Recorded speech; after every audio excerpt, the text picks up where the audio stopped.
क्या आपने कभी सोचा है नेम, फेम, पैसा कमाना, सक्सेस यही हमारी लाइफ का अल्टीमेट पर्पस है या हमारे मनुष्य जन्म लेने का कोई हायर पर्पस भी है?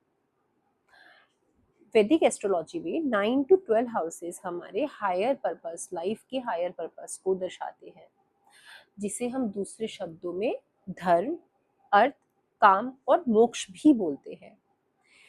वैसे तो बृहद शास्त्र में धर्म यानी 1, 5, 9 हाउसेस हमारे धर्म स्थान होते हैं।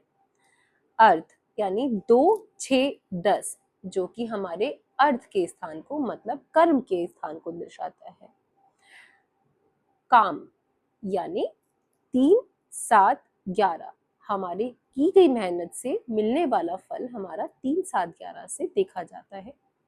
वही मोक्ष को 4, 8, 12 ये हाउसेस हमारे मोक्ष के हाउसेस होते हैं, हमारे स्पिरिचुअलिटी के हाउसेस होते हैं। बट आज हम बात करेंगे 9 to 12 हाउस की। 9th हाउस जिसके स्वामी है जुपिटर, बृहस्पति, ये हाउस है स्पिरिचुअलिटी का, आपका लाइफ का हायर पर्पस। स्पिरिचुअलिटी, धर्म यहीं से शुरू होती है। धर्म के मार्ग पे चलते हुए जब हम कर्म करते हैं, 10वें भाव की बात करते हैं जिसके स्वामी शनि है। शनि कर्म प्रधान देवता है। आप जो कर्म करेंगे उसका फल शनि देंगे, कर्म कराकर ही शनि उसका फल देते हैं। और 10वें भाव में किए गए कर्म का लाभ, फल मिलता है आपको 11वें भाव में, जो कि आपका इनकम का, आपका बेनिफिट का, आपका प्रॉफिट का, आपके किसी भी तरीके के लाभ का हाउस है। उसके देवता भी शनि है।